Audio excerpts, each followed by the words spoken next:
Good morning, guys. How's everyone doing today? God bless everyone out there. May Jesus guide your path and fill you with love, understanding, and patience and wisdom. I'm in Puerto Rico. Yeah. So I've been here for a while now, almost 2 weeks. It's beautiful.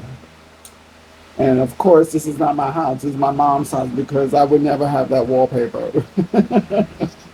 But anyway, so I want to share with you guys something that I had a dream a couple of days ago.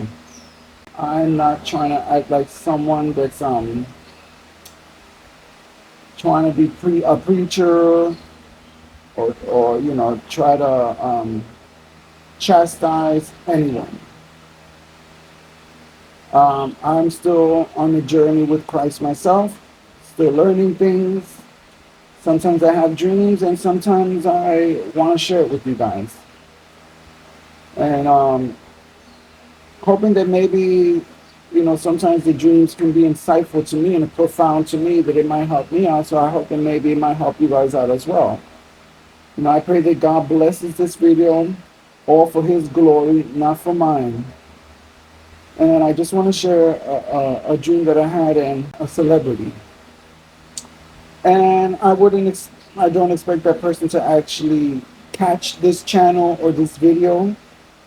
But if it's meant to be and if it's God's will, then I hope this person catches this channel. And I just want to share the dream that I had. It was very disturbing. So I had a dream about Beyonce. And in this dream, it was so weird. It looks like I was in a hall. I guess there was some type of concert happening or whatever. And Beyonce, I think it was either backstage or to the side of the stage, but she hasn't got on stage yet. But I was being taken to her, and I couldn't hear all the words that she was trying to say, but I knew that she was trying to convince me to go on stage. And for some reason, there was just something disturbing that I felt about Beyonce. And it kept on bothering me. And then at the same time, I was constantly being told, not just by her, but I guess her managers, go on stage, go on stage. So I guess I was to perform or something, even though I'm not a performer. So then I reluctantly went on stage, but for some reason in the back of my head, it was just bothering me, Beyonce's behavior, and how she was trying to convince me to go on stage. So when I finally got on stage, next thing you know, I find myself, I guess, doing a little dance move, I guess, with the rest of the people that were on the stage. And then that started to make me feel awkward and uncomfortable. And then I decided, you know what, I'm not going to continue. So I just got off the stage. When I got off the stage, Beyonce was just a couple of feet away from me. And I don't know why. Maybe it's because of the fact that, a lot of things are being said about Beyonce lately, that she's a witch, she serves the devil, and a lot of things, I don't know her personally, so I can't say that that's who she is or whatever. But putting that all aside, when I got off the stage, I felt something in me. Something in me compelled me to go to Beyonce and tell her something. And here's what I told her. So I finally went to Beyonce and I told Beyonce, you shouldn't do this.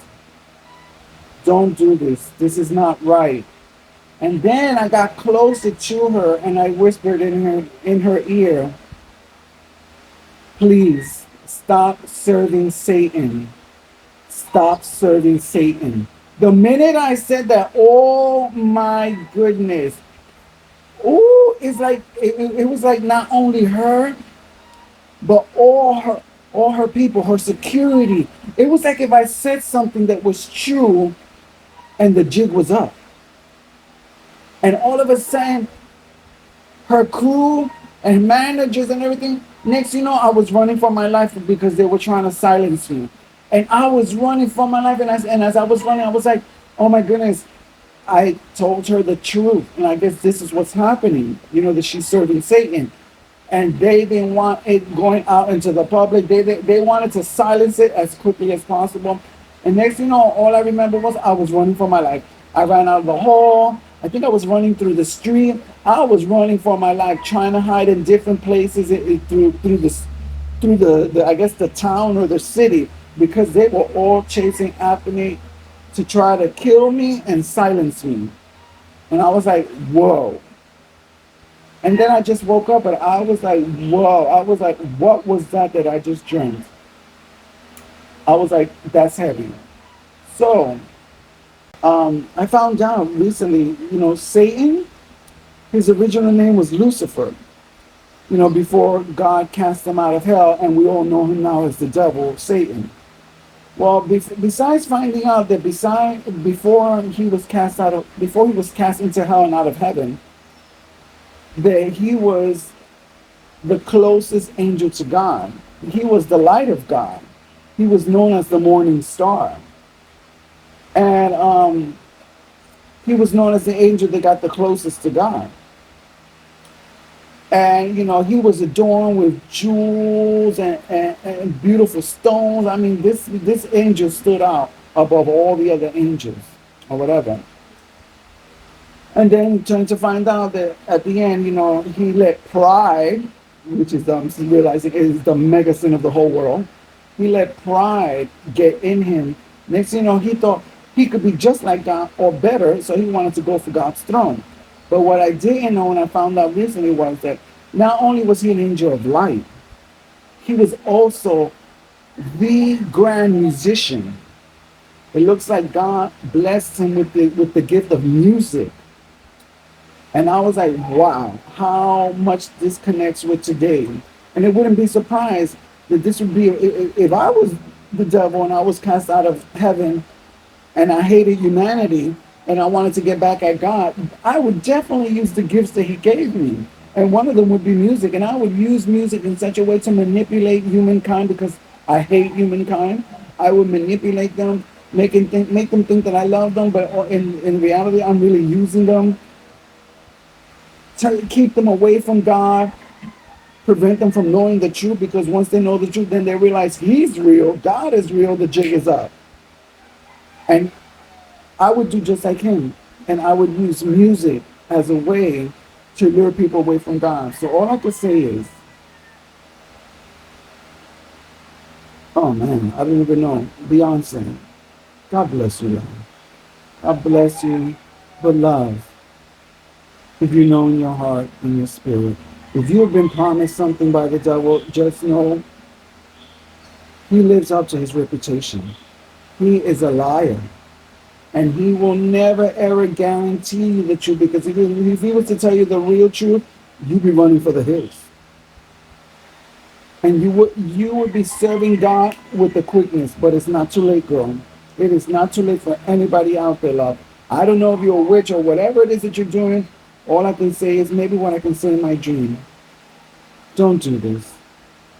Stop serving the creation. You know why I say the creation? Because the devil was created by God. So therefore, no matter how powerful the devil tries to convince people that he's so powerful, always remember this. The creation is always less powerful and always will be less powerful than the creator who created him. That should tell you right there, the creator will always have the true mega power, no power equal to him or above him. So no matter how many lies are told to you, no matter how many things given to you to convince you, you know, to do things this way, to go against what is right, even if you don't believe in God, I say to you right now, you know you do. Because if you believe in Satan, if you do believe in Satan, then you already know who's his enemy, the good guy, which is Jesus. Don't believe the lies. Jesus is like Jesus. I truly believe that Jesus is the way, the truth, and the life. And more and more you find out who you serve, you will realize that Jesus was always right. His power is always greater than the devil. The devil's a liar, the grand manipulator. And he also is like a lion that seeks to devour. He will tell you that he loves you, but no, he don't. He will tell you that he'll treat you right. No, he won't. When he finally gets whatever he needs to get out of you, you will be just like the other rest who have given their soul to him. He's going to play you, use you, and then discard you and embarrass you and treat you like crap. Is your soul really worth it? Are you really, really willing to give your soul to someone who's playing you? Because that's the devil's MO. That is what he's all about. He's never going to change. He never changes. He is who he is. At least he keeps that real. He keeps his evil real, but he just don't make, he makes sure that you don't know his true plan for everything, which is he don't care about you. He's going to destroy you. So all I can say is, girl, you got such a beautiful voice. You got such a beautiful voice, such a beautiful talent. Don't be scared, man. Don't be scared. Let go of whatever you've been doing that you know is wrong in your heart and your soul and your spirit. That you know the love of God is still giving you a chance to be like, I got you, girl. Don't be afraid of me. Some things might get hard, but girl, I don't lie. When I say I promise you paradise with me, I promise to save your soul after you die, because that's more important than this flesh that you carry. You will not regret it. You will not regret it. So all I can say is, girl, don't believe the lies. Don't be scared either, because the devil will try to scare you. It's to think, oh, but if you leave me, or if you stop doing this, I'm going to destroy everything. Love. What Jesus promises is priceless to whatever you have now in the real world. With any of us, what we have in the real world is nothing compared to that beautiful, priceless thing that Jesus will give us, our souls, when we pass. That is the most grand thing. So I know it may be hard. I know it may be hard even to get rid of, to probably, you might even lose certain fame and popularity, but girl, how much more beautiful and popular your soul will be when it's given to Jesus Christ. Ooh, you think you're shining now? You're gonna shine. We're all gonna shine fiercely, and then you're gonna be like, ooh, I'm so glad I gave my life to Jesus, and I found out that the devil was playing me all this time. The jig is up. That's all I can say, love. Think about it. Just think about it. None of us are perfect. I'm not perfect, girl. None of us are perfect. We all got our skeletons. We all have done bad things in our past as well. Yeah, so none of us are perfect. But when we have Jesus, man, I don't know. Life becomes more beautiful in a way that you never thought you would imagine. And other people who would see that life as, oh, what's wrong with you? There's something, it's not good. But they can't understand what you understand once you finally live that life with Jesus. And then you're going to be the one on the outside looking in and saying, now I get it. And, ooh, you people may mock me and say all this stuff about me, but you need to know what I know.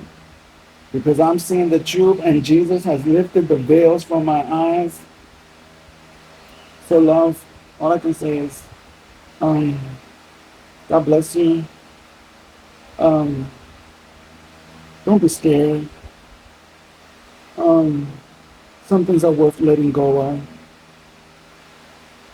And embrace the truth. Not the one that has a reputation for being a liar and a deceiver. Embrace the love of God.